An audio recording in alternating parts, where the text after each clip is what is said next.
Hello everyone. Tonight we are slipping into a dim New York hotel room where the air feels stale and heavy, the wallpaper peels at the edges, and the man lying awake in bed isn't just any man, he's Nikola Tesla. You hear the distant rumble of trolley cars outside and the hiss of a radiator that never quite warms the place. Tesla lies on his back, hands folded neatly, his eyes wide open even though it's past midnight. He is already thinking, calculating, drifting into strange currents of thought. You probably won't survive a night inside that brain. Too many sparks, too much restless energy. So before you get comfortable, take a moment to like the video and subscribe, but only if you really like what I'm doing here. Now, turn off the lights, maybe turn on the fan for some soothing noise, and let's get started tonight.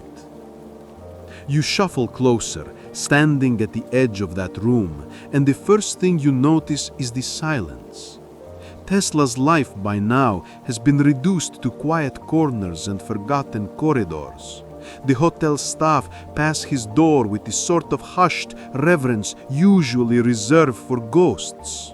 In fact, he feels like one already, walking history, uncelebrated in the present, preserved only in the faint memories of earlier triumphs.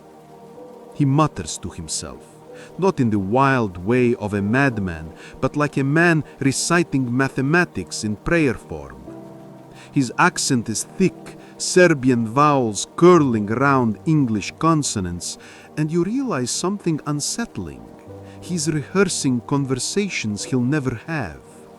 His mind holds on to names of investors long gone, court battles already lost, inventions the world wasn't ready to believe in. The room, bare except for his notebooks and a pile of unopened letters, becomes a stage where Tesla speaks to no one. It's strange, isn't it, that a man who once summoned lightning from the earth now whispers to pigeons in the park and shadows in his room. His quiet life in these final decades looks less like retirement and more like exile. You imagine Edison in the distance, still celebrated, his name etched into every light bulb package in America, while Tesla lies here anonymous, reduced to obscurity. And yet, beneath the fragile frame and thinning hair, you sense he doesn't care about glory anymore. He's turned away from applause, preferring the company of his own thoughts, which are far louder than the crowd could ever be. Outside, New York is roaring, speakeasies, jazz clubs, radios crackling. But inside Tesla's mind, the noise is different. He remembers long ago when he stepped off the ship from Europe in 1884, carrying little more than a letter of introduction to Edison. History records that meeting like a duel. Edison, the practical showman, Tesla, the fragile dreamer.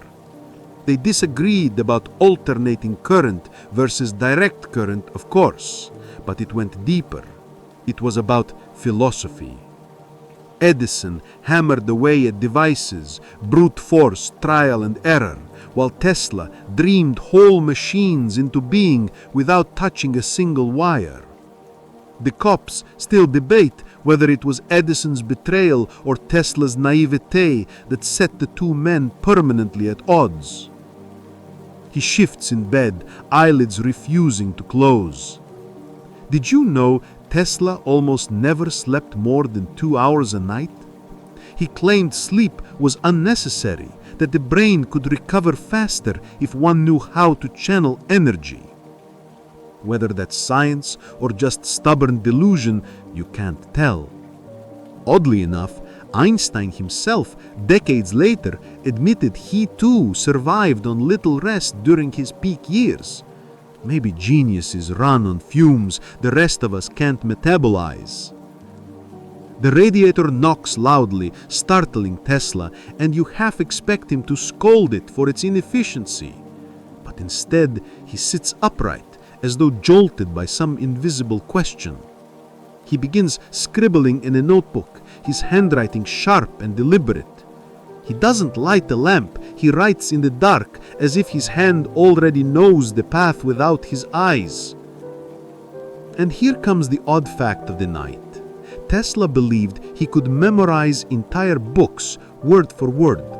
He once boasted he had the complete works of Goethe and Voltaire imprinted in his head like a human library. Imagine trying that trick at a modern party. "Oh yes, I've got Hamlet in my pocket, page 134. Want me to recite?" Cue awkward laughter and someone slowly backing toward the exit. But Tesla wasn't showing off. He lived inside those words. Literature and science were twin currents for him, flowing together. That's why he feels so alien to us now, because he didn't separate the poetic from the electrical. He once described the earth itself as a conductor of songs that could be transmitted without wires. You want to scoff, but then you glance down at your Wi-Fi router glowing in the corner of your own room, and you have to admit, he wasn't entirely wrong.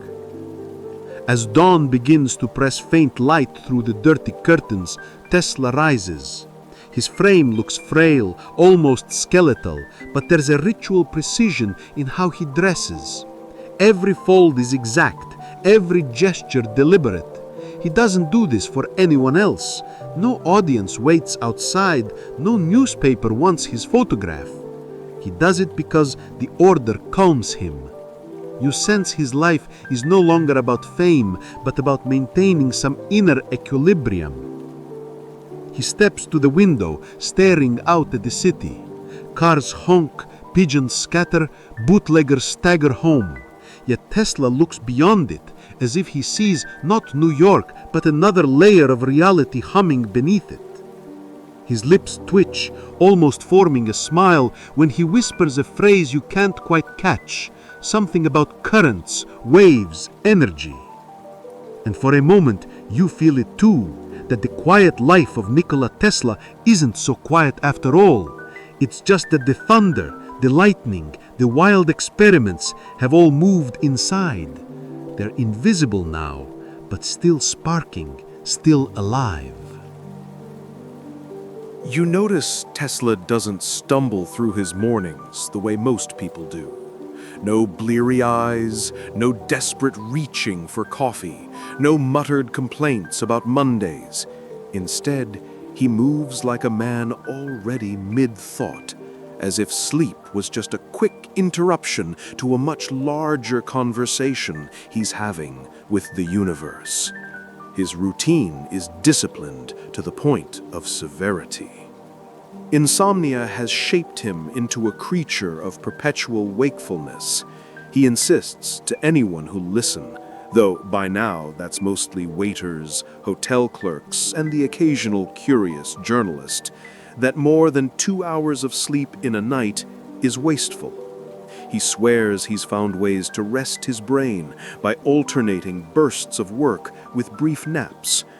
Imagine a modern self-help guru pitching the Tesla sleep plan. 2 hours of shut-eye, a bucket of numbers running through your head, and a mild risk of hallucinating pigeons. You'd get kicked off TikTok in a week. Still, you watch him in awe.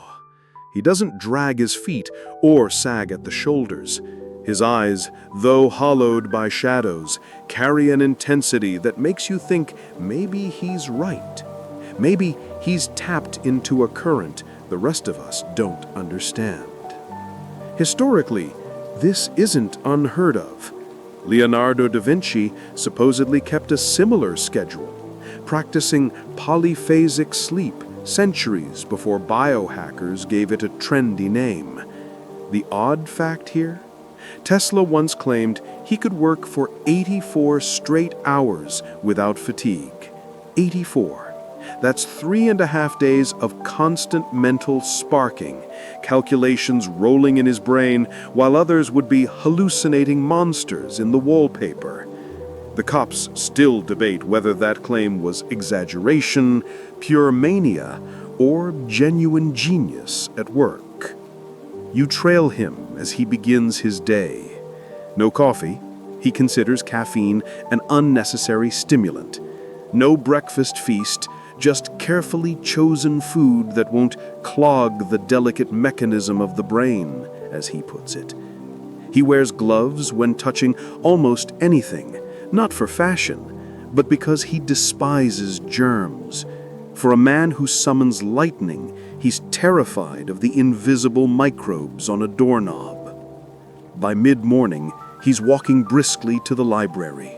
He reads like a man starving, devouring mathematics journals, philosophy texts, novels in multiple languages. His mind, buzzing from lack of sleep, turns the pages faster than you can follow. The librarian smiles politely, but you can tell she's unnerved. Tesla doesn't read like other patrons. He stares at each page, closes his eyes, and recites entire paragraphs aloud, as though photographing the words into his mind. And then, without warning, he bolts upright and leaves. You scramble after him, realizing this too is part of the insomnia-driven pattern, constant motion. Tesla can't sit still for long, not because he's restless in body, but because ideas demand movement. He claims walking 10 miles a day is essential for his mental health. It's while pacing city streets that his best inventions arrive. Today, though, he isn't muttering about coils or currents. He's distracted by the ache of his sleepless nights. He admits, in a rare confessional tone, that his nerves are frayed. He says insomnia is both his curse and his fuel. Without it, he wouldn't have his ideas, but with it, he can never quite rest. And here's where you slip into his shoes for just a moment. Imagine living 100 lives before sunrise. Imagine your brain refusing to shut off, whispering equations into your dreams, tugging you awake at 2 a.m. because you've just realized a new method of wireless transmission. You'd burn out in a week. Tesla has been doing it for decades. Walking alongside him, you start to sense how fragile it all is. The insomnia sharpens his thoughts, but also unravels his body. His tall frame looks elegant from a distance, but up close you see the thinness, the trembling in his hands, the faint twitch at his jaw. He's burning the candle not at both ends, but all along the wick. And yet, he smiles when a gust of wind rushes through the street as if he's just been handed a new equation. That's the paradox of Tesla's sleepless life. Every weakness folds into strength. Every limitation transforms into invention. The insomnia never breaks him completely. It just pushes him deeper into that quiet, strange life where genius and exhaustion walk hand in hand. By nightfall, he won't collapse into bed like you or me. Instead, he'll pace again, scribble notes again, stare at shadows on the wall until they form into machines. For Tesla, every night is a workshop. Every morning is a continuation. And you realize that for him, insomnia isn't just a habit, it's a whole way of existing. You follow Tesla into the quiet dining hall of the hotel where he has settled for his meals. The room smells faintly of boiled cabbage and old wood polish, but Tesla ignores such details. His mind is fixed on a private ritual.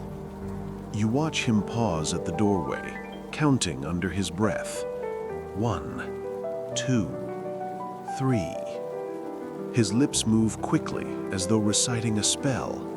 Then he nods and enters, satisfied that the mathematics of the moment are in order. The number 3 rules his life. To him, it isn't superstition, it's precision.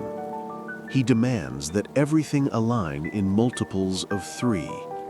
He wipes his silverware exactly 3 times before eating. He circles a block 3 times before stepping inside a building.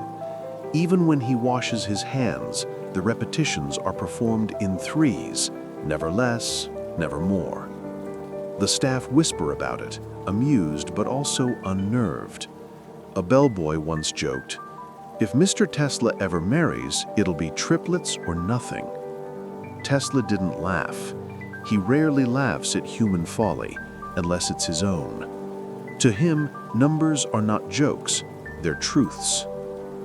And here's where the authoritative fact comes in. Tesla openly admitted his obsession with the number 3.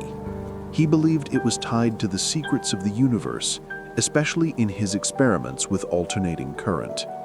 He once claimed that if you only knew the magnificence of 3, 6, and 9, then you would have the key to the universe. Historians still scratch their heads at what exactly he meant. The cops still debate whether he was hinting at hidden physics or simply airing a personal quirk wrapped in mysticism. You sit at the table across from him and notice another odd ritual. He refuses to dine with women who wear pearls. He won't explain why, only muttering once that they repelled him like a swarm of insects. Strange, isn't it, for a man who could stand beside arcs of artificial lightning to be defeated by jewelry? He eats mechanically, each bite measured, each utensil placed in perfect alignment after use. It's not enjoyment, it's procedure. In fact, Tesla doesn't eat for pleasure at all. Food is fuel, nothing more. He believes his brain must be kept clean and that indulgence dulls the spark. Today, it's a bowl of vegetable broth and a plate of bread. Tomorrow, maybe milk. He's long abandoned meat, claiming it clouds the nervous system. The odd fact tonight? Tesla had a peculiar fondness for boiled food.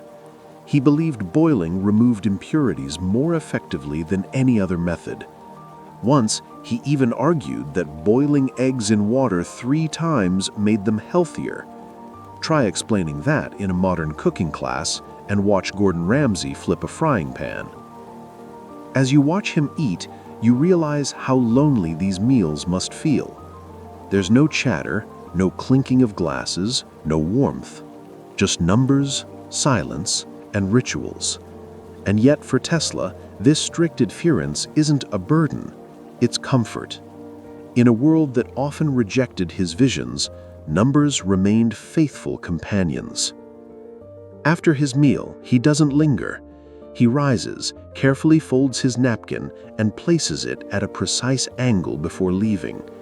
You notice he steps toward the door, pauses, and retraces his steps twice before finally crossing the threshold on the 3rd attempt. Passers-by smirk, but Tesla doesn't notice. Or perhaps he does, and simply doesn't care. You trail him outside into the street, where horse-drawn wagons rattle alongside early motor cars. Tesla quickens his pace, whispering calculations, repeating the mantra of 3 in his head. To the world, it looks like eccentricity. To him, it's alignment with cosmic order. And here's the thing, you start to feel it too. You catch yourself tapping your finger 3 times against your knee. You count the lampposts in 3s as you walk. Tesla's rituals are contagious.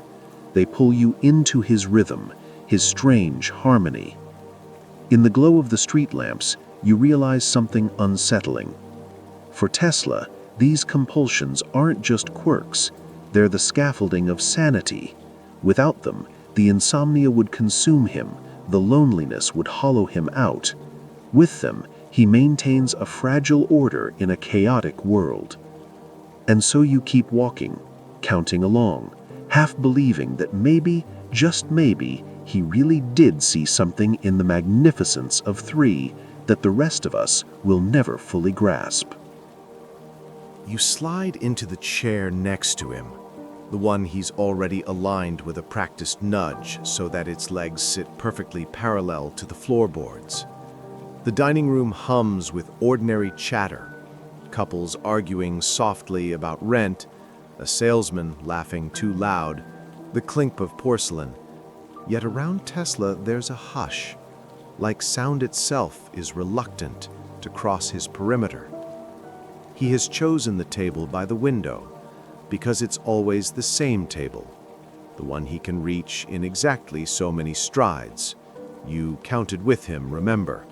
3 loops around the block, then in. Routine makes a moat. He lives behind it. The waiter approaches with the resigned bravery of a man who has been trained by mathematics. Tesla nods, thanks him by name, and asks for hot water to scald the silverware. He will polish each piece with a small tower of linen napkins, precisely 18, because 18 is a multiple of 3, and therefore tolerable to the mind that tried to domesticate lightning. You watch him wipe. 1, 2, 3. 1, 2, 3. 1, 2, 3. An orchestral rehearsal for cutlery. If the spoon squeaks, he winces as if it just confessed to a crime. Light joke number 1. You start checking your own fork like you're about to perform open-heart surgery on a dinner roll. He orders sparingly. Sometimes it's vegetable broth and warm milk, sometimes a little bread with honey. Later in life, he will praise simple foods and avoid coffee and tea, claiming stimulants rob the brain's clarity. Authoritative fact to anchor the evening. For years, he took his dinners at New York hotels, the Waldorf Astoria in his flush times, and later the Hotel New Yorker, where he lived from 1934 until his death in 1943, maintaining fixed hours, fixed tables, fixed servers who learned his rituals like choreography. The staff never gossiped within earshot, but you can feel it. He's the nightly riddle everyone solves by habit. He lifts the water glass and studies its clarity as if it were a laboratory sample. To him, hygiene is theology. He won't touch a doorknob if he can help it. He avoids handshakes unless ceremony forces him. He measures distances from plate to edge of table like a surveyor. He has told you, gently, not scoldingly, that the body is an electrical machine and must not be fouled by excess or dirt. You nod and quietly retire your plan to request extra gravy. Light joke number 2. You imagine him suing a crumb for trespassing. He eats slowly, chewing with theatrical patience. He's certain digestion taxes the mind, so he keeps the menu simple, textures predictable, portions modest. He claims boiling renders impurities harmless. Fried things, in his view, are riots. He will not eat with anyone wearing pearls. No, he won't explain it, so the hostess has grown cunning at seating charts. Once, a socialite drifted too close, and his posture stiffened like a cat at a bathtub. You caught the flicker of panic in his eye, then the cool down. 1, 2, 3 breaths. 1, 2, 3. Order reasserted. Between spoonfuls, he drifts into numbers, tapping a rhythm on the table. 3, 6, 9, the mantra you heard earlier. He tells you, almost absently, that most people eat to fill emptiness. He eats to preserve a medium in which thought can travel without resistance. It sounds lofty until you watch him stand up from dinner and glide into calculation as if food were just the primer coat for a night's paint. Light joke number 3, you try this logic on your own hunger and your stomach files a formal complaint. Odd, off-topic fact for dessert. The first printed ketchup recipes in the 18th century used mushrooms and walnuts, not tomatoes. You mention it to break the silence.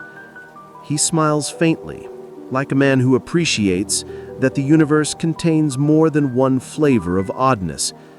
He says, "We reformulate sauces, we will reformulate power," and returns to the broth as if he just compared condiments to continental grids, which he has, and somehow it works. He insists on counting the volume of his food, not literally by milliliter, but by eye, as though assessing load on a circuit. You suspect his insomnia sharpened this habit. When you sleep so little, every ounce feels consequential, every bite an experiment. He talks about milk with almost moral conviction, calls it perfect food, then swerves into an aside about how, as a boy, he watched a village woman skim cream with the same concentration he now gives to resonant frequencies. The cops still debate whether these stories are careful self-mythology or simply the truth of a man who found physics in butterfat and angels in integers. He pauses, dabs the corners of his mouth, realigns the knife. The waiter brings a small plate of baked apples, and for a second, Tesla looks disarmed, pleasure threatening to stage a coup. He recovers, slices a modest bite, and lets the sweetness linger. Even sugar is behavior, he murmurs, a current through a nerve. You wonder how many dinners he spent like this, translating taste into equations. Perhaps this is why he prefers solitude at mealtime. Conversation would be interference on a carefully tuned channel. Authoritative pulse again, because nights weave better when truth hums underneath. Reporters from the early 1900s often remarked on his precision at table, the fixed hour, 8 or 8:10 p.m., and the courtesy that accompanied his strictness. He tipped well when he could, he thanked by name, and he scolded only germs. In prosperous seasons, he treated guests to Delmonico's or the Waldorf's Palm Garden. In lean years, he kept the ceremony even when the courses thinned. The ritual mattered more than the richness. He sips water, then turns his gaze toward the window, where the city lights smear themselves into Morse code on the glass. He says, "People think invention happens in the laboratory, but it also happens here, where the hand agrees with the mind. You realize the napkins, the multiples of 3, the boiled this and steamed that, are all parts of a single instrument.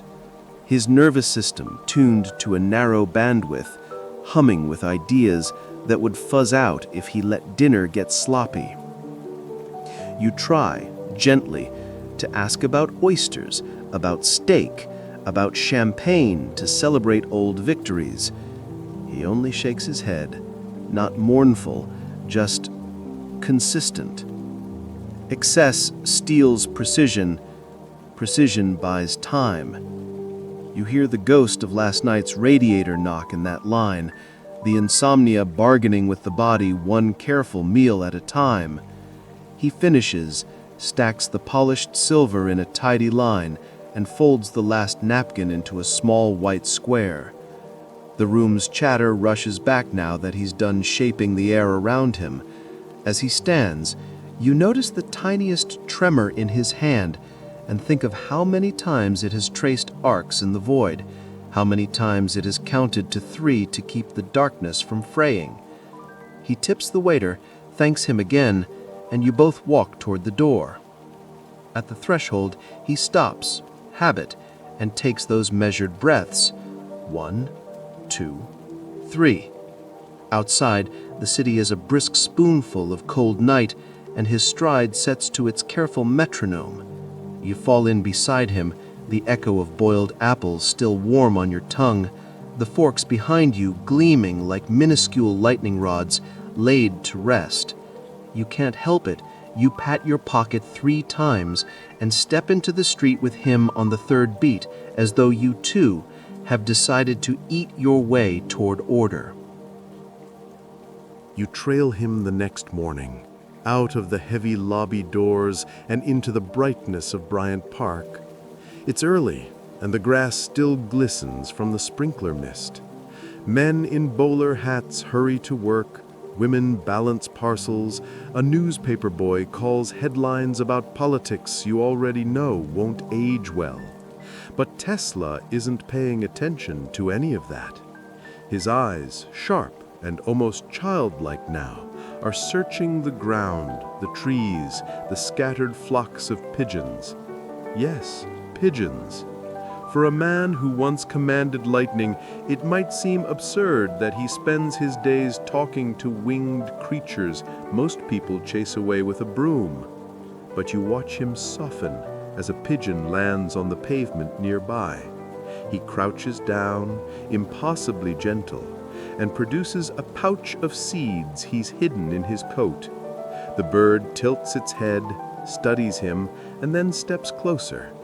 In a moment, it's eating from his hand. The strange thing is that dozens of pigeons start circling closer, drawn not just by food, but by him. He whispers to them as though he knows them by name, and in fact, he does. He recognizes individuals, pointing out markings, telling you, "That one has a stubborn streak," or "This one comes to me only when it rains." To you, they all look the same gray and white blur, but to Tesla, they are companions, as unique as fingerprints. Here's the historical fact for tonight. In his later years, Tesla confessed to journalists that he had formed an especially deep bond with a single white pigeon. He said he loved her as a man loves a woman. Odd words from a man who rejected human entanglements, but he swore this pigeon gave his life meaning. As long as I had her, he admitted, there was a purpose to my life. The cops still debate whether this was metaphor, loneliness, or simply Tesla's way of hiding the tenderness he couldn't express elsewhere. You can't help but notice the contrast. The same man who once dined with bankers, who shook hands with inventors and kings, now kneels in a park feeding birds. But there's no shame in him. In fact, there's a calm you haven't seen before. His insomnia, his compulsions, his mathematical rituals, they all fall away here, replaced by a stillness that makes you think maybe he's finally found balance. Odd fact of the evening: pigeons can recognize themselves in a mirror. Scientists use that as a sign of animal intelligence. Tesla, long before such studies, insisted his birds were not only intelligent but spiritual. He claimed they communicated with him, and in a way you can see why he believed it. When that white pigeon lands on his shoulder, brushing her feathers against his cheek, he closes his eyes as if he's been given absolution. You sit on the bench beside him, and he begins to talk, not about electricity, not about money, not even about Edison. He talks about loyalty, how these birds never betrayed him, how they came when he called, how they stayed when others left. His voice trembles slightly, and you realize that in these tiny creatures he's found what humanity never offered him: unconditional presence. He tells you once, in an almost conspiratorial tone, that when his favorite pigeon was ill, he spent over $2,000 nursing her back to health. Imagine that, thousands of dollars in an era when his own bills went unpaid. The hotel managers grumbled, investors laughed, but Tesla didn't care. "I would give my life for that pigeon," he said. And you believe him. For a moment, the park feels different. The noise of traffic dulls, the chatter of workers fades, and you're left with the sound of wings fluttering. Tesla strokes the bird's feathers and hums faintly, a tune you don't recognize. The pigeons gather at his feet as though they're their conductor, and you wonder if this is what true invention looks like. not machines, not patents, not towers, but the quiet ability to see meaning where others see only nuisance. Light joke number 1. You think of modern city workers cursing pigeons as rats with wings, while Tesla is out here holding candlelit vigils for them. Light joke number 2. You imagine him installing tiny alternating current power stations just for pigeons, complete with little bird-sized lamps. Light joke number 3. You half expect him to file a patent for wireless communication with avian companions, method and apparatus. But the laughter fades when you see the sincerity in his eyes. For a man who once lit up the Chicago World's Fair with 1,000,000 bulbs, these pigeons now provide the only light he needs. You begin to understand why he chose solitude. People disappointed him, money abandoned him, but the pigeons? They simply arrived each morning asking for nothing more than seeds and patience. When the flock finally takes off, the white pigeon lingering last on his shoulder, Tesla sighs. It's not the sigh of an old man, but of someone who's just completed a sacred ceremony. He rises, brushes seed dust from his coat, and looks at you. "They keep me alive," he says simply. Then he starts walking back towards the hotel, leaving you on the bench surrounded by the echo of wings, realizing that in the quiet life of Nikola Tesla, love wore feathers.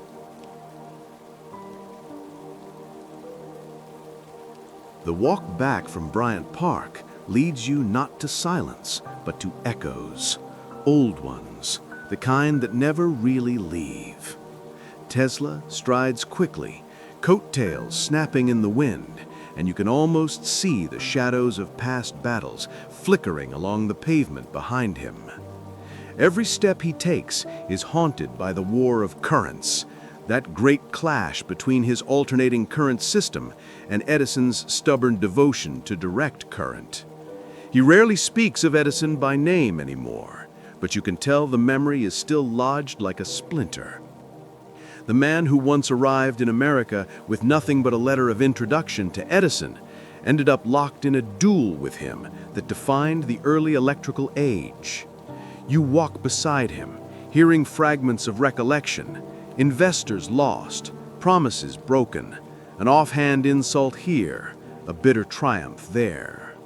The authoritative fact tonight. In the late 1880s, Edison's General Electric pushed DC as the safer, more reliable standard, while Tesla, supported by George Westinghouse, championed AC. The war of currents wasn't just science, it was theater. Edison staged public electrocutions of animals to paint AC as dangerous.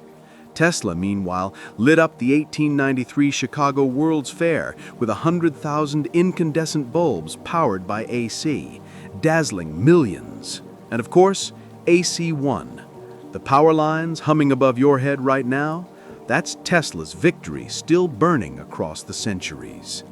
The cops still debate whether Edison was malicious or just a bulldog for his business, and whether Tesla's victory was the spark that doomed his finances later, since Westinghouse had to renegotiate his royalty contract to keep AC affordable. In truth, both men walked away scarred, Edison with his reputation bruised, Tesla with his fortune permanently crippled. As Tesla paces, his voice sharpens. He recalls how Edison dismissed theoretical math, mocking Tesla's vision-based inventions. Edison was a tinkerer, preferring trial and error. Tesla, on the other hand, saw the entire machine in his mind before ever lifting a tool. Imagine two sculptors, one chipping away at stone blindly, the other closing his eyes and already seeing David emerge. You get why they clashed. Odd fact of the night. During the War of Currents, an inventor named Harold Brown, backed by Edison, helped develop the first electric chair, powered by alternating current, to show how deadly Tesla's system could be. It was a grotesque marketing campaign, a PR stunt dressed as punishment. The newspapers lapped it up. The public shivered, but the wires kept stretching across the continent in AC anyway. Tesla pauses at a lamppost glowing with warm light. He touches the metal base, not out of pride, but out of reflex. They see Edison as a man of light, but I gave them the lightning. His voice has no anger in it now, just exhaustion. Perhaps it's because the victory never felt like one. AC prevailed, yes, but Tesla gained no empire from it, no lasting wealth. Westinghouse survived, Edison adapted, but Tesla drifted. You realize that for him, triumphs have always been temporary, while losses echo. He doesn't bask in Chicago's lights or Niagara's roaring turbines. He remembers instead the sneers, the betrayals, the investors who laughed at him when he spoke of wireless power and global transmission towers. The world celebrated his victories, then moved on, leaving him behind like an outdated patent. Light joke number 1. You imagine Edison and Tesla squaring off in a modern TED Talk. Edison fumbling with his slides, Tesla glaring at the clicker for not working wirelessly. Light joke number 2. You picture the two of them as rival YouTubers, Edison shouting, "Smash that like button," while Tesla calmly whispers, "I've already visualized the algorithm." Light joke number 3. You consider how Tesla would react to modern extension cords, probably a lawsuit for crimes against efficiency. But even in your humor, you can't shake the melancholy. The war of currents was Tesla's defining public drama, yet it left him more isolated than ever before. He won the battle, but the victory emptied his pockets, drained his patience with financiers, and etched his reputation as a brilliant but impractical visionary. Now, as he walks past rows of lamps powered by his current, he doesn't even look up. The city glows with his triumph, but the man himself lives in its shadows. You realize, with a twist of unease, that Tesla's quiet life is less about peace and more about the lingering noise of wars no one else remembers. You notice how his gaze turns inward long before his body leaves the chair, like a diver filling his lungs before the plunge. Conversation thins, the clink of plates fades, and Nikola Tesla steps into the workshop that no landlord can evict and no bank can foreclose, the one behind his eyes.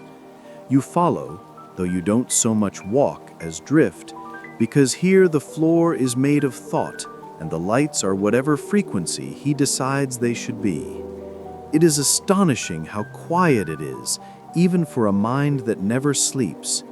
Quiet the way a cathedral is quiet, not empty, but resonant, every surface tuned for echo.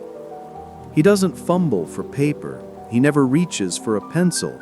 You've watched him ignore blueprints like an insult to the imagination. The authoritative fact tonight, Tesla claimed he designed, assembled, and stress-tested inventions entirely in his head, reporting that he could build the induction motor in mental space, spin it, change materials, watch it heat, wear, and fail, all before he touched a single screw.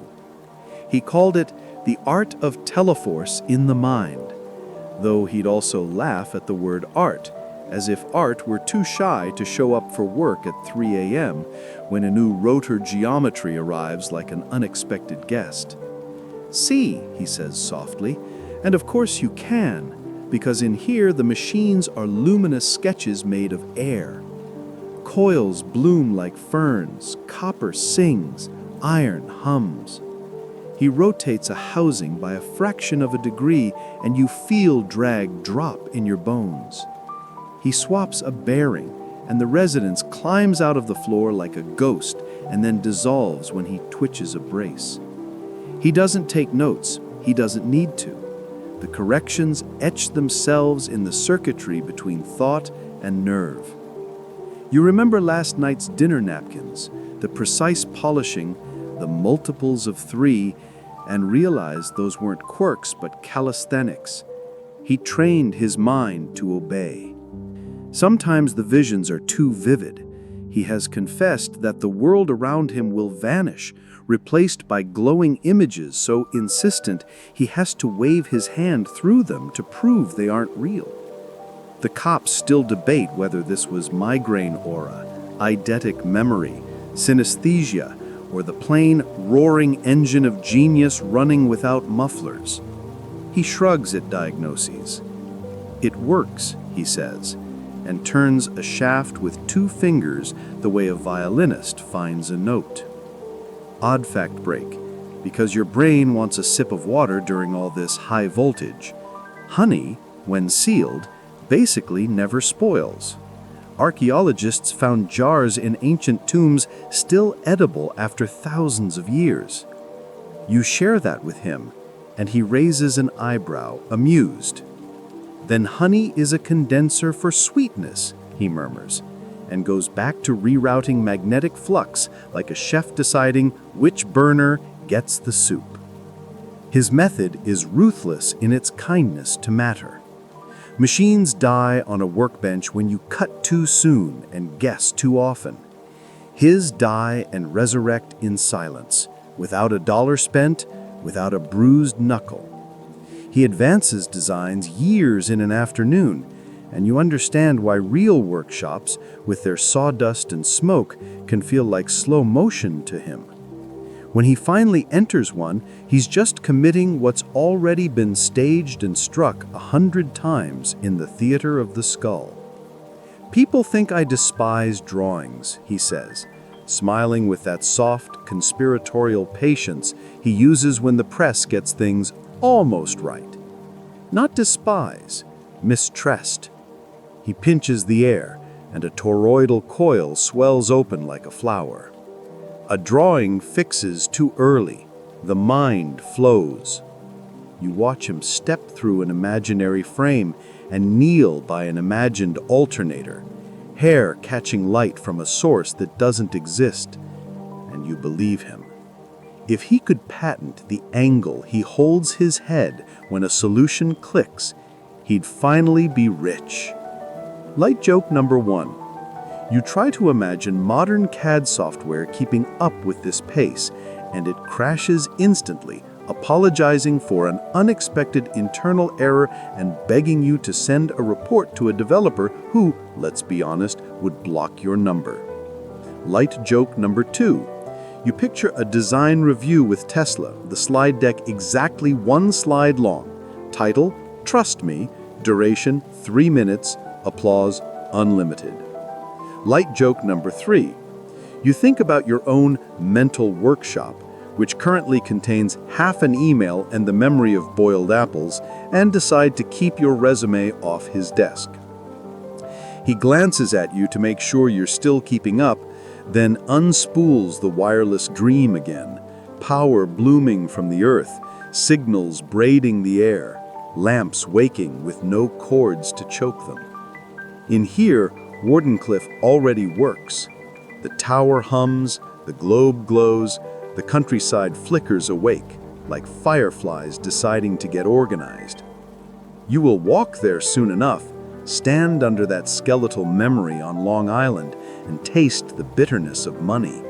But tonight, you're permitted the early draft where nothing has failed yet. He admits that the visions sometimes punish him. If he errs, the error repeats compulsively. If he triumphs, the triumph won't let him rest. He doesn't sketch because sketching doesn't hush the chorus. Only walking does. 10 miles, maybe 12, numbers divisible by 3 whenever possible. Sidewalks as long abaci for solving fatigue. You have walked with him and felt ideas settle like snow into grooves after mile 6, mile 9. You have watched him stop mid-stride to pluck an answer from a branch, as casual as choosing an apple and just as certain. He pauses now and dims the room to a dusk inside his mind. Most people think invention is adding, he says. It is removing. He snips away a bracket, trims a tooth, lightens a plate. The machine gets simpler and stronger at once. You recall the pigeons, their bony frames made to fly on minimum fuel, and understand why he loves them. They are aerodynamics wearing feathers, an equation that coos. He prefers designs that feel alive, self-starting, self-cooling, natural as breath. You test the fiction with a question that's not entirely fiction. What if your mind lies to you? He doesn't flinch. Then the world tells me in metal, and I apologize. He has apologized to metal before. He has apologized to roomfuls of air he overexcited. He has even apologized to a screwdriver for using it as a chisel. Precision isn't pride with him, it's manners. Somewhere outside this inner shop, a real radiator knocks, and the hallway yawns with footsteps. But in here, time has been lengthened like wire drawn thin and bright. He returns to that first motor he made in thought 2 decades before, the one that would make factories quieter and cities brighter, and he runs it again just to admire the grace. You hear nothing but feel everything, the tug, the slip, the lock, the balance. It's a lullaby in mathematics. If your eyelids droop, he doesn't mind. He works gently enough to put even insomnia to bed. He lets the machines fade, the room contracts. He is only a man at a window again, though the window still hums with the last chord of what you've witnessed. The world wants drawings, he says, not bitterly. It wants nails in wood. He pats his breast pocket, where other men keep notebooks, and where he keeps what? Birds' names, coil counts, a small lit city? We'll give them both. You step back out of his head with the odd vertigo that comes from leaving a place larger than the one you return to. The hotel smells faintly of varnish and old newsprint. Down on the street, a streetcar bell tings 3 times, obedient to his private cosmology. You're tempted to tell someone what you saw, to shout it down the stairwell. He builds dreams that behave like machines. But you swallow it. The proof will come later, in metal and heat and motion. For now, it's enough that you were invited inside, where failure costs nothing and imagination pays in full. You follow him now into the dusty corners of memory, where blueprints never made it to glory and prototypes sat gathering rust. Everyone knows about alternating current and that lightning-loud laboratory in Colorado Springs. But Tesla's life was littered with inventions that slipped through the cracks, almost mythic, almost forgotten. And here you are, sifting through them like treasures in a thrift shop where history dumped its leftovers. He pulls open a drawer, and out slides a curious lamp. No cord, no plug, no socket. Just a glass bulb that glows when he waves his hand near it, as if light were responding to his gesture alone. The authoritative fact for tonight: Tesla demonstrated wireless lamps in the 1890s, using high-frequency fields to make them shine. Imagine gasping crowds watching light bloom from thin air, decades before anyone said the word Wi-Fi. He believed one day entire cities could glow without wires, strung like cobwebs above streets. You wonder what would have happened if that dream had stuck instead of flickering out in the back of his hotel drawers. On another shelf, he shows you a toy boat. At first glance, it's quaint, something a child might float in a pond. But when he flips a hidden switch, the rudder twitches and the boat steers itself. People in 1898 didn't call it a remote-controlled vessel. They called it sorcery. He demonstrated it at Madison Square Garden, the crowd whispering about black magic, espionage, even mind control. Odd fact here. Some spectators were so spooked they accused Tesla of hiding a trained monkey inside the boat, working levers. Tesla didn't bother correcting them. He just smirked, letting mystery do its own marketing. And then there are the oddball engines, turbines without blades, discs spinning with eerie smoothness, promises of efficiency no one else could replicate. He called it the bladeless turbine, a design elegant enough to make modern engineers sigh with envy. The cops still debate whether it failed because of flawed metallurgy or because no investor had the patience to wait for perfection. Tesla insisted it would revolutionize power plants, but history filed it under maybe. Light joke number 1. You imagine Tesla pitching this turbine on Shark Tank. For only $1 million, I promise to spin the future. Cue Mark Cuban frowning and saying, I'm out. Light joke number 2. You picture him demoing the wireless lamp to today's tech influencers. Half would scream, revolutionary, while the other half grumble, yeah, but where's the USB-C port? Light joke number 3. You wonder if that radio-controlled boat would today be marketed as Tesla's yacht, now with AI steering, complete with a subscription fee. But the sadness seeps in. These devices, once shimmering proof of genius, became relics. Investors nodded politely, took notes, and walked away. Audiences applauded, but then forgot. Tesla, too pure or too stubborn, refused to patent aggressively or market shrewdly. He wanted beauty in function, not profit in pockets. And so the lamp, the boat, the turbine, all faded like sketches on foggy glass.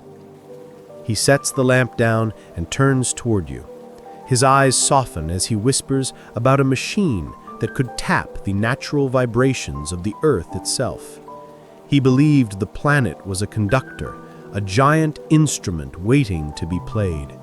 He dreamed of transmitting energy anywhere, to anyone. No wires, no fuel, just the hum of the earth itself. To you, it sounds impossible. Yet you remember the wireless router glowing back in your room, and the thought doesn't feel as absurd anymore. Odd fact to keep your balance. In the 1930s, Tesla publicly announced a death ray he called Teleforce, claiming it could melt steel from hundreds of miles away. The newspapers ate it up. Some imagined global peace enforced by superweapons, others called him delusional. No prototype was ever shown. Whether it was a bluff to scare off war profiteers or just another spark in his restless mind, no one can say. As the day wanes, Tesla carefully closes the drawers and locks away his forgotten children. His fingers linger longer than necessary, as though saying goodbye. You realize his quiet life wasn't quiet because he had nothing left. It was quiet because the world had stopped listening. His inventions still whispered to him, but the audience had wandered off to Edison's phonographs and Marconi's radios. He leaves the room with that same measured stride, coat brushing past the dust motes. And you, trailing behind, feel the weight of all those almosts and what-ifs. The quiet is thick, filled not with absence, but with too many dreams no one bothered to unwrap.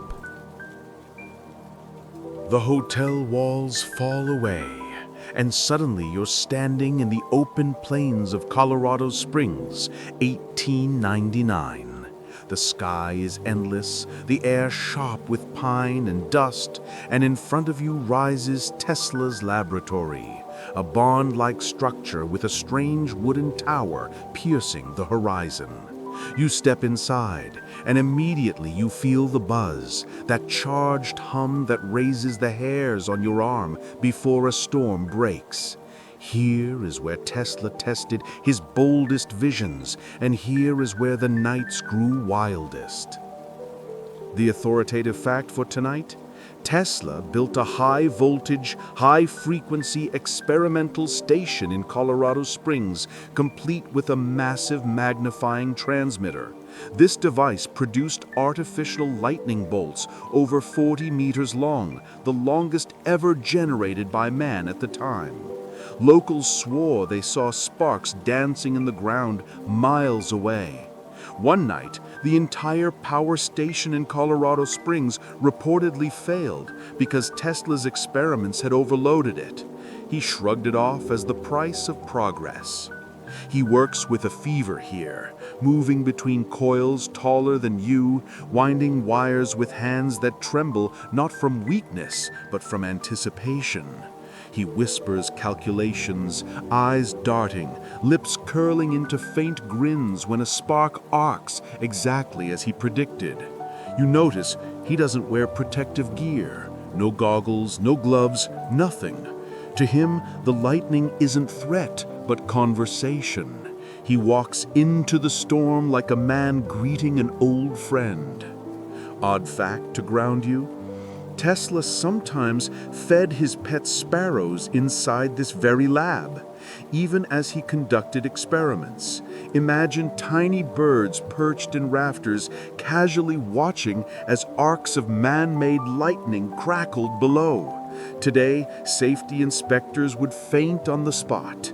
The cops still debate whether Tesla's confidence was genius foresight about the harmlessness of certain frequencies or just reckless bravado from a man too entranced by his own visions. The sound in here is overwhelming. Deep thrums, sharp cracks, and the eerie whistle of current racing along copper. You clap your hands over your ears, but Tesla just tilts his head, listening as if it were a symphony. He claims he can tell by the pitch whether the coils are tuned correctly.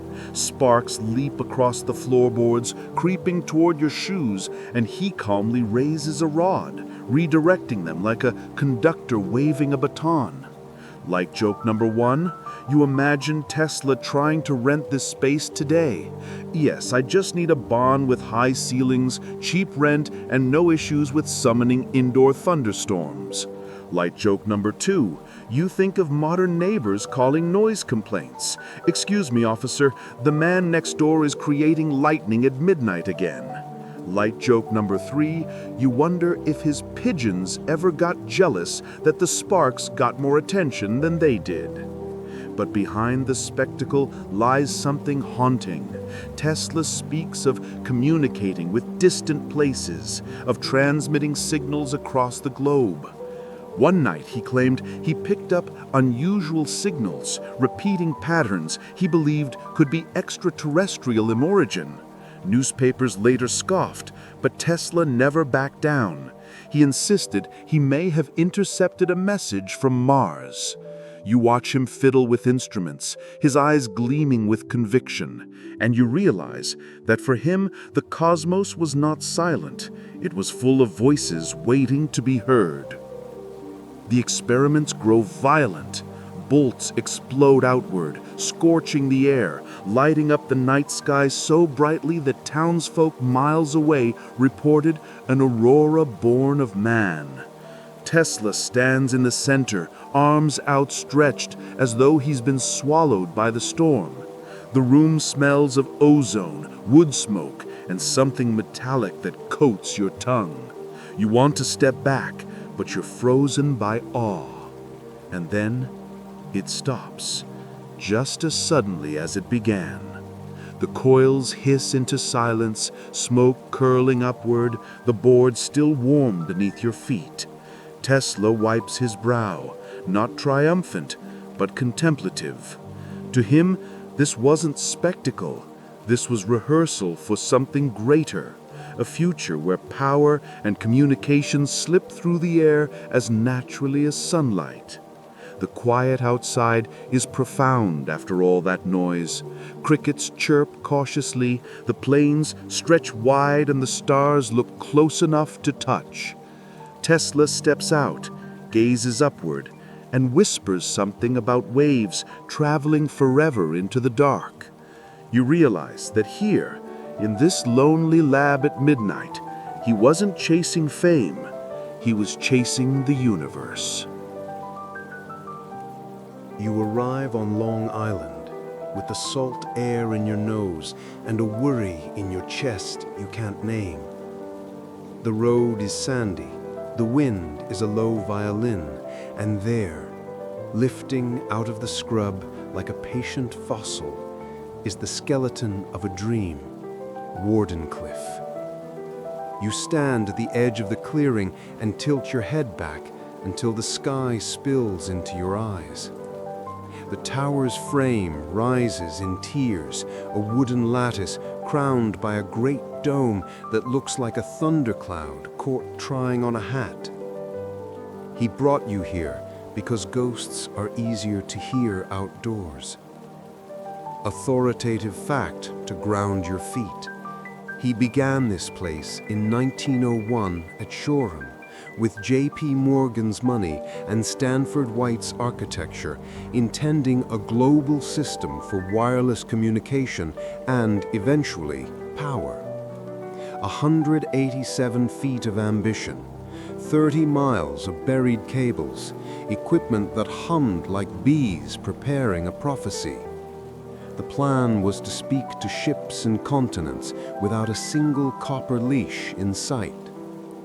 You touch a weathered post and feel the splintered grain like a pulse that has learned to be quiet. It's quiet because the tower never sang. He calls it that, a little ruefully, the tower that never learned its note. You can almost hear the missing chord, a bass tone that would have rolled under oceans and cities, waking lamps like flowers, waking telegraphs without wire, waking the idea that the planet itself could be the conductor. The trouble is never the idea, the trouble is the invoice. Morgan's men smiled until they did math. You remember how Tesla said, "Triumphs have a shelf life, bills do not." Light joke number one, to keep your hands from shaking, you picture pitching this to modern investors. We'll give away power through the air. A chorus of suits interrupts. Give away?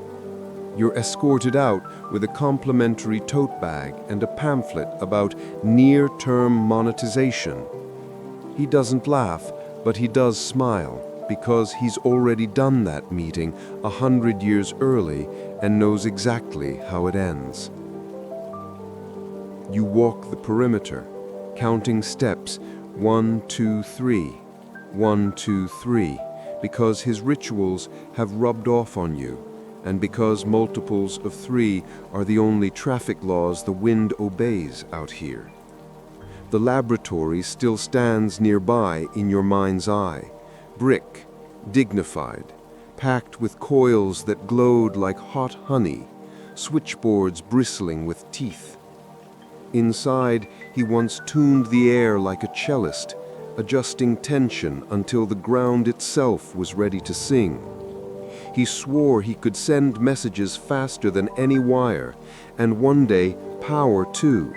No cords, no meters, no nation able to pinch a line and shut another nation's night. The cops still debate whether Morgan terminated funding because he discovered there'd be no meter to sell on a wireless sunrise, or because Marconi's transatlantic radio stunt beat Tesla to the headline, or because the budgets looked like thunderheads with no rain. They also argue whether the physics of long-range power through the Earth ever really penciled out. You feel the argument in your ribs, a little courthouse of bones convened by doubt. He hears it too, and it doesn't make him angry. It makes him lonelier. Odd, off-topic fact for balance. The color magenta doesn't exist as a single wavelength. Your brain invents it when red loops hands with violet. You tell him this, and he nods as if you've confessed that some notes exist only when two others lean together. So the ear is complicit, So is the earth, and he taps the sand with the toe of his shoe like a conductor signaling a hidden orchestra. He shows you where the great copper veins were buried, where the tower's mushroom cap would have shimmered when the transmitter flexed its muscles. He traces with his finger in the air the curve you saw last night in Colorado, field lines, wave fronts, the elegant gauntlets he throws at distance. Even now, even after the money dried, his hands keep shaping the invisible. It's the same motion he used polishing spoons, the same patient triple rhythm he used crossing a threshold, the same careful stroke he saved for a white pigeon's feathers. Invention and tenderness are one motion with him. Like joke number 2, you imagine a modern zoning board reviewing his application. So you're planning to erect a 187-foot lightning stick to beam secrets at Europe. A committee member coughs into a cup.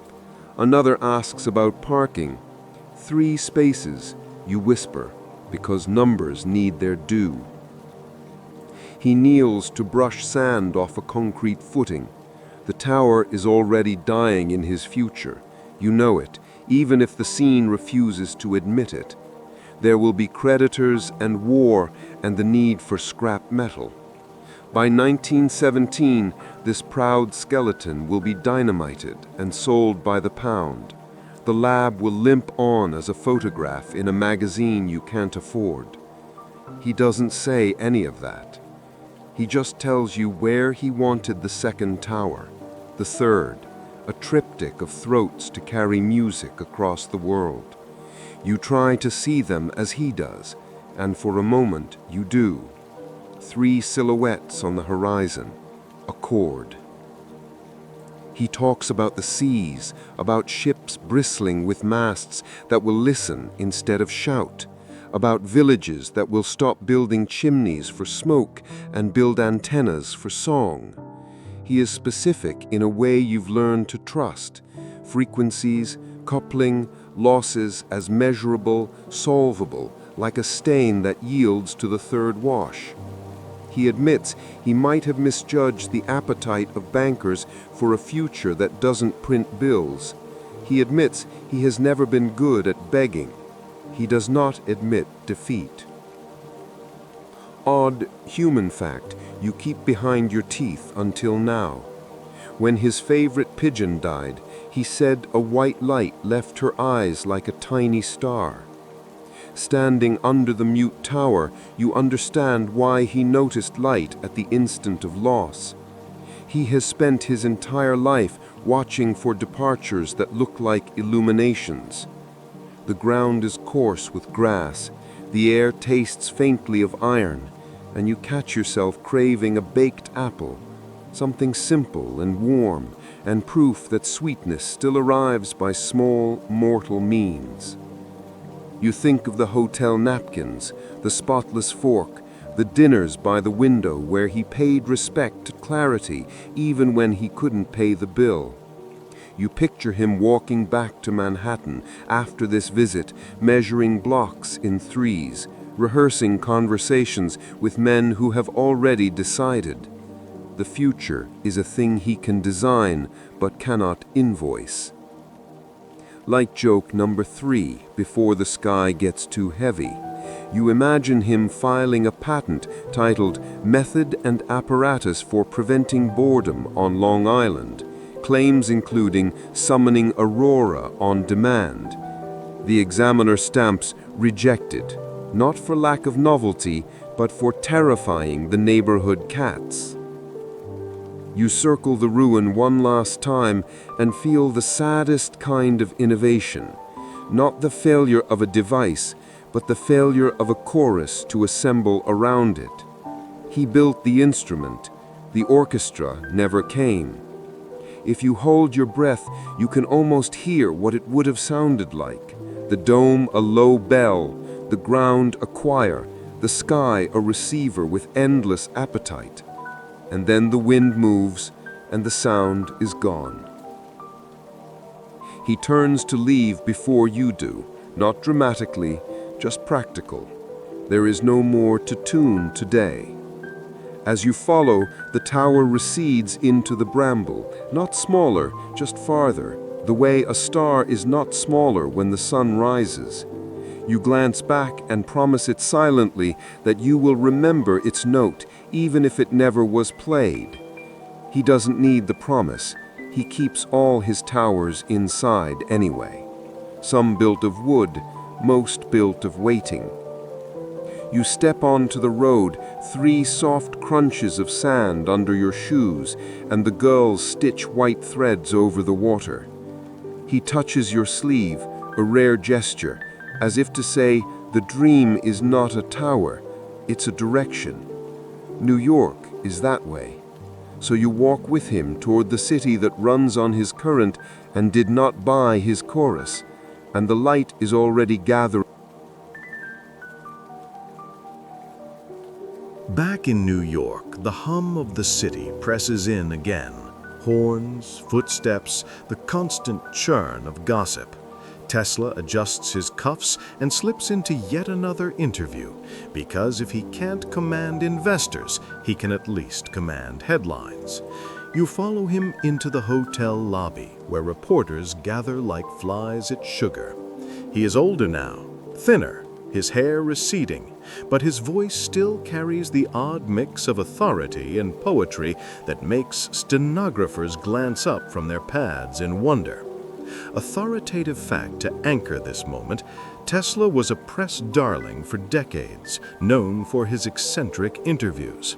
In the early 20th century, his predictions filled newspaper columns, wireless power grids, death rays, thought cameras, earthquake machines. Journalists adored him because he blended science with spectacle, delivering quotes that sounded half prophecy, half science fiction. The public lapped it up, though investors rolled their eyes. He leans toward a reporter and announces calmly that one day people will carry devices in their pockets that allow them to speak instantly across oceans. The room chuckles, thinking it's another of his whimsical exaggerations. You, of course, feel the modern phone buzzing in your pocket and resist the urge to pull it out as proof. Light joke number 1. You imagine Tesla scrolling TikTok today, glaring at cat videos and muttering, "This is not what I meant." But the interviews are double-edged. For every breathtaking vision, there is a statement so strange that headlines write themselves in mocking ink. He declares he has built a machine that could split the Earth in two with vibrations. He suggests he can photograph thoughts. He boasts of contacting other planets. The cops still debate whether he was teasing, exaggerating, or simply unable to resist gilding the story to keep the public interested. Odd fact tonight. In 1935, Tesla actually claimed to have invented a death beam capable of shooting down airplanes from 250 miles away. He insisted it would end all wars because nations would be too afraid to fight. No prototype was ever shown, and most historians now believe it was partly a desperate attempt to attract funding. But the newspapers printed it with glee, dubbing it the Death Ray. You watch him as the crowd scribbles down every word. He stands tall, chin high, enjoying the momentary flicker of attention, but there's a tension in his jaw. You can sense the loneliness under the theater. These aren't the interviews of a man basking in fame. They're the survival strategy of someone who has been left behind, trying to stay visible in a world moving too fast. Light joke number 2. You imagine Tesla scrolling TikTok today, glaring at cat videos and muttering, "This is not what I meant." Still, the words pour out of him like he can't stop. He speaks of wireless cities glowing without wires, of limitless clean energy, of machines that think faster than humans. The reporters nod, half believing, half smirking. They know headlines sell whether they're mocking or admiring. Tesla doesn't care which. He needs the attention, even if it makes him look unhinged. Later that night, you watch him reread the articles, lips moving silently as he studies his own quotes. The bravado drains, replaced by a faint wince. He knows how they portray him, eccentric, cracked, a wizard out of step with the modern world. And yet, he returns to them, maybe because even ridicule is better than silence. The press circus becomes his stage, his way of keeping his visions alive even as his laboratories fall silent. You realize with a twist of unease that Tesla's quiet life is not free of noise. It's filled with the noise of words, headlines, and rumors he both fuels and suffers. It is the paradox of his later years. The man who hated germs, who craved solitude, still stepped willingly into the dirt of publicity because dreams die faster in the dark. The reporters leave. The ink dries and the lobby quiets. But Tesla does not. He lingers in corridors most men hurry through, walking them as though they are long, dimly lit temples. You trail him into the upper floors of the Hotel New Yorker, where he lived for the last decade of his life. The carpet is worn, the wallpaper fraying, the smell of disinfectant and old cigars drifting through the hall. For everyone else, these are just hotel corridors. For him, they are the narrow streets of exile. He moves slowly now, counting steps again, fingertips brushing the wall as if measuring invisible currents. The ritual of threes guides him. 3 paces, pause. 3 paces, pause. Housemaids watch from the end of the hall, whispering. They know him as the tall, frail man who avoids human touch, who tips sparingly because his pockets are thin, who insists on new towels folded a certain way. To them, he is a curiosity. To you, walking at his side, he feels like a ghost rehearsing how to haunt. Authoritative fact for tonight. By the 1930s, Tesla had retreated almost entirely into solitary living. He resided in hotel rooms across Manhattan, Waldorf Astoria, St. Regis, then finally the Hotel New Yorker, where he rarely accepted visitors. Most nights he wandered the city alone, returning to hallways like these. The staff grew used to his eccentric habits, insisting on exact numbers of linens, refusing to handle coins unless polished, demanding silence around his meals. You pause with him at a window where neon glows faintly from Times Square, blurred by glass fogged with age. He looks at it, not in wonder, but with the half-smile of someone who knows it runs on his current, yet does not run for him. My power is in every lamp, but my name is on none of them, he whispers.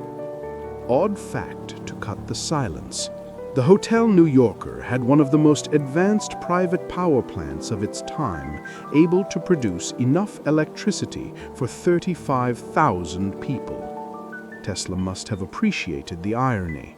Living in a place powered by machines he could have designed, yet reduced to a tenant with unpaid bills. The cops still debate whether he chose hotels out of necessity, or because their anonymity soothed him. No home to lose, no rent to chase, just a room and a hallway he could make his kingdom. He shuffles on past rows of identical doors. He has lived in dozens of rooms, and you suspect he prefers it this way. No single address for memory to pin him down. No permanence to mock him with its solidity. He talks sometimes to himself, sometimes to you, sometimes to the pigeons who sneak through the window ledges at night. You imagine TripAdvisor reviews of his stay. Room was fine, but neighbor keeps inventing death beams and won't stop feeding pigeons. Light joke number 2, you picture him calling room service. Yes, please send up 12 fresh towels, boiled if possible, and 3 apples. Exactly 3. Light joke number 3, you imagine him in today's Airbnb. 1 star for hosts with pearl jewelry. But laughter fades when you watch him stop at the end of the corridor, staring down its long perspective like it stretches into eternity. The solitude presses heavy. The great showman of lightning now rehearses his life alone, with only the hum of the hotel's generators and the squeak of a maid's cart for company. You realize his greatest invention may not have been alternating current or wireless lamps, but survival itself. The ability to keep walking these empty halls night after night while the world forgot. He turns to you suddenly, eyes glinting in the dim bulb light. He fathoms death with his gaze, and then he moves on, coat brushing the wall, footsteps tapping the rhythm of 3, vanishing into the next hallway as though the building itself had swallowed him. Money is slippery. You learn that fast walking beside him. It slides off polished intentions the way rain skids off the Hotel New Yorker's awnings, pooling where you can't drink it. He carries little cash, never has, and what he does carry he touches with a handkerchief, as if germs were more loyal than dollars. You follow him down to the lobby desk, where a clerk clears his throat and mentions the bill. It's not cruel, just routine. Numbers due by the 3rd of the month, which should comfort him. 3s, but doesn't. He nods with that aristocratic calm that suggests funds are moments away, even when they are countries away. Authoritative fact to peg the mood. Back in the 1890s, when AC was young and Niagara roared with his vision, Tesla had a royalty agreement tied to horsepower. A deal that, if honored for decades, might have made him colossally rich. The story often told is that he later tore up the contract to save Westinghouse during a financial squeeze. The cops still debate whether he literally ripped paper in a noble flourish, or merely renegotiated to a lump sum that spared the company and starved his future. Either way, the result is your present, a man whose current lights cities, walking hallways by moonlight because he cannot pay for the sun. His pockets, when you peek, are full of other currencies, note scraps, angles, frequencies, a strand of white down from a pigeon. Money, he insists, distorts invention. Money wants quarterly proofs. Quarterly proofs, he says, and you hear it like a medical condition. Light joke number 1. If capital had a smell, he'd have it boiled before letting it near his lab. You watch him accept tiny stipends from friends who won't be named, and from time to time a discreet lifeline from George Westinghouse, payments that keep his room available and the lobby cordial. He writes thank you notes with courtly flourishes, then slips into the park to feed birds more generously than he feeds himself. He is not stingy. He is misaligned. He is built for abundance of mind, not abundance of ledger. Odd fact, because your head needs a breath, the board game Monopoly began as a 1900s teaching tool to demonstrate the dangers of rent-seeking and monopolies, not as a celebration of them. People turned it into a party, of course. He would not play. He has lived the lesson too thoroughly to roll dice for fun. Besides, he doesn't like touching paper money unless it shines like a sterilized spoon. Once you walk with him to a patent attorney's office, and the room tilts like a ship. Patents are supposed to be vaults. For him, they are sieves. Designs he perfected end up assigned to companies that outlive him. Licensing conversations fray into promises. Signatures appear on papers that feel like minor betrayals with elegant letterheads. You can see how it happens. He speaks in horizons and orchestras. They reply in milestones and escrow. Light joke number 2. If he wrote a self-help book, it would be called How to Lose Money and Influence Physics.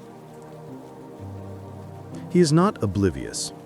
He keeps a tally as meticulous as his fork polishing, a ledger of small humiliations, a lunch he cannot repay, a voice that lowers when asking after arrears, a letter unanswered, because it asked for funds instead of ideas.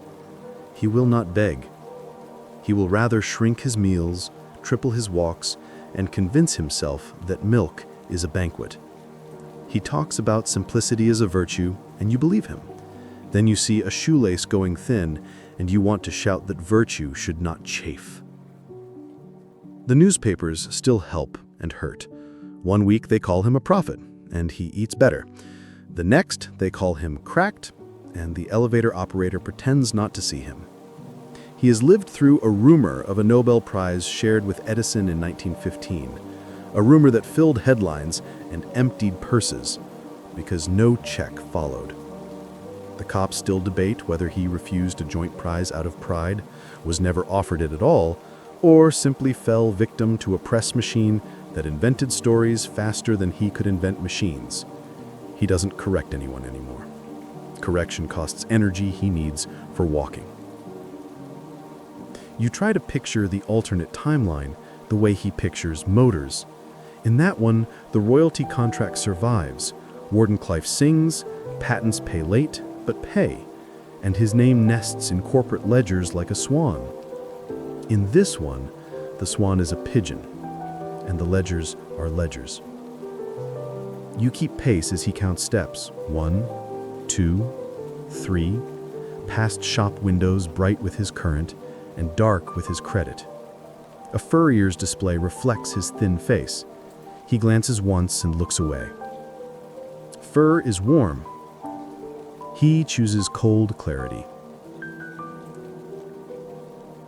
He still gives money away in the strangest ways when it finds him.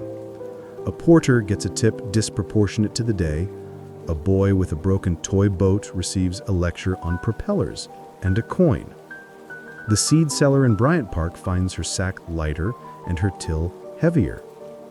It is as if he's allergic to surplus, or as if surplus embarrasses him. Money is a signal he won't let get loud enough to distort the song. Light joke number 3. You pitch him on a sponsorship. This corridor stroll is brought to you by a very modern razor. He grimaces as if you suggested sandpaper for pigeons. He does not shave endorsements well. If anything, he'd endorse clean napkins and orderly forks, a product category with tragic margins. But there are numbers he can't outwalk. Wardenclyffe became debt, that became demolition. Creditors circled the tower like gulls. Equipment was sold. He boxed notebooks with more tenderness than he ever spared a ledger, then moved hotels the way other men change hats. He tells you, not sadly, that belongings are ballast. The laboratory lives wherever he points his eyes. A hotel room is good enough for water and rest, on nights when water and rest can be persuaded. He talks about patent fights like old sea battles, names of lawyers bobbing like lost lifeboats. Ask him if he regrets anything, he'll say time. Not because he wasted it, but because finance put a timer on dreams that require seasons, not quarters. He can tune a coil by ear. He cannot tune a boardroom. And yet, do not mistake him for naive. He knows the shape of the game. He just refuses to change the shape of his hands to fit it. When you press, gently, he concedes that he should have hired a shark who loved him, or at least loved percentages in his favor. He smiles at the idea of a shark he might love back, and decides out loud that he prefers pigeons.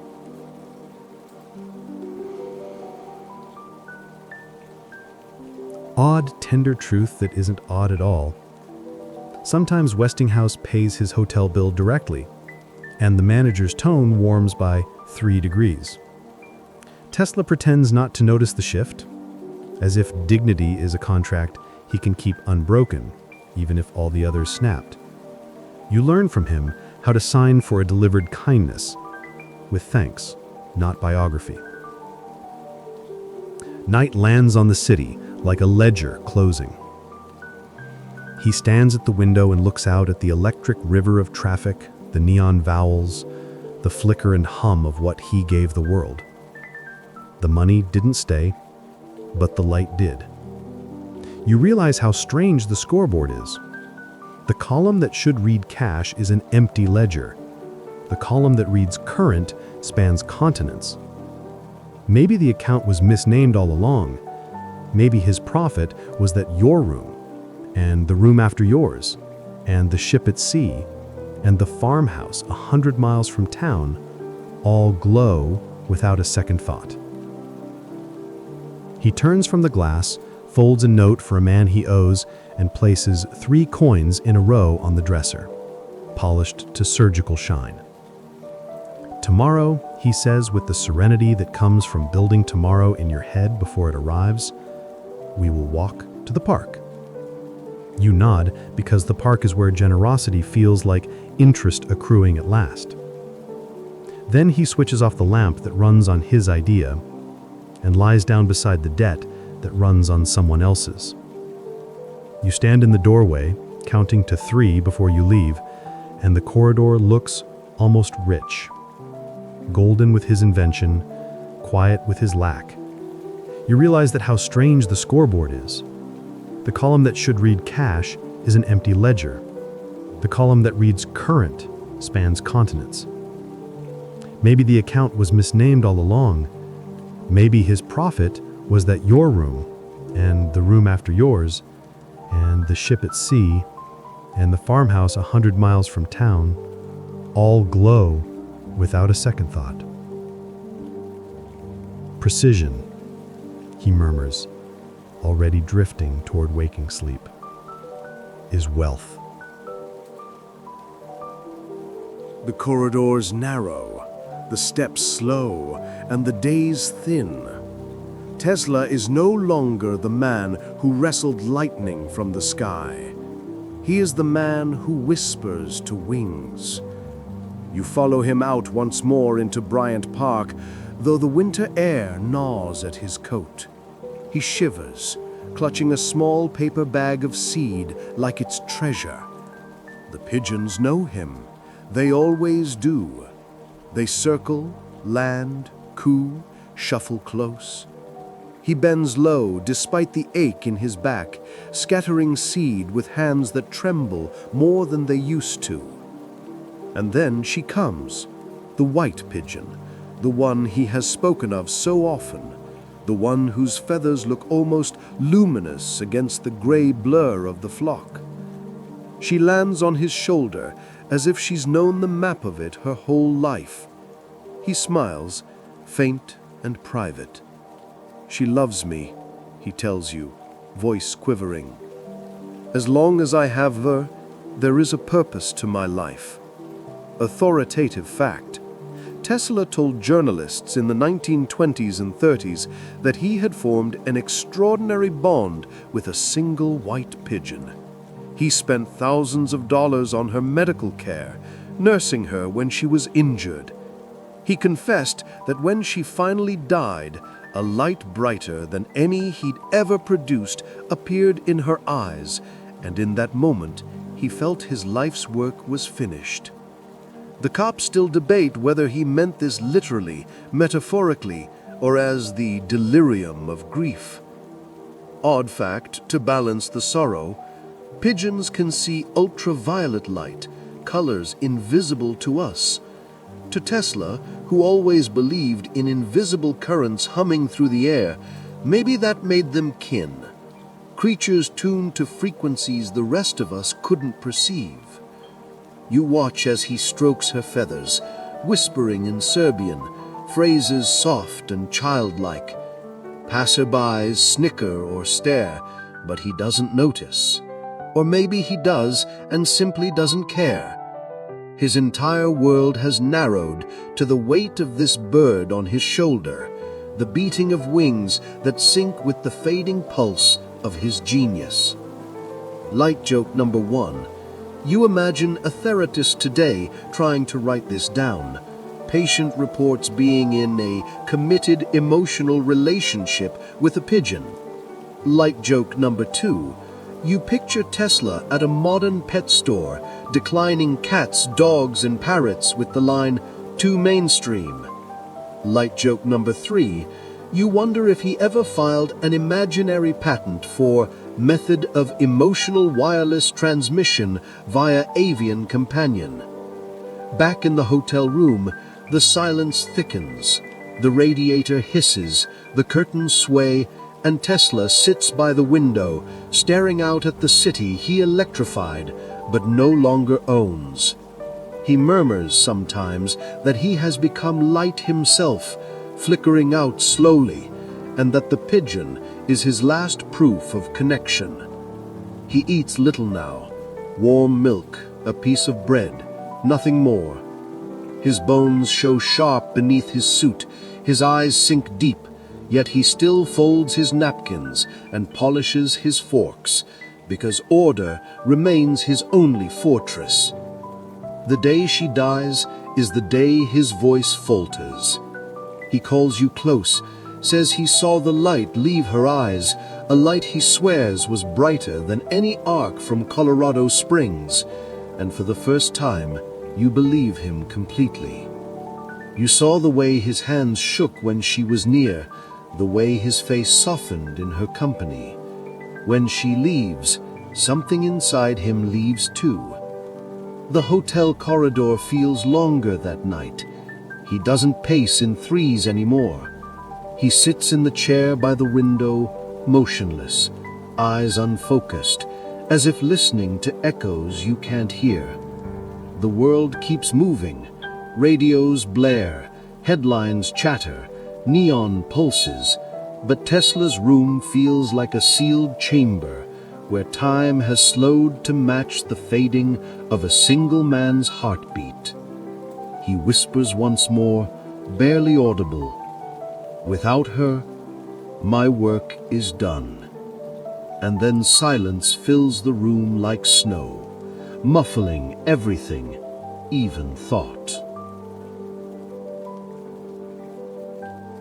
The winter deepens. Snow piles against the curbs of Manhattan, and the Hotel New Yorker sighs with steam heat and the shuffle of guests who will never know a legend is fading above their heads.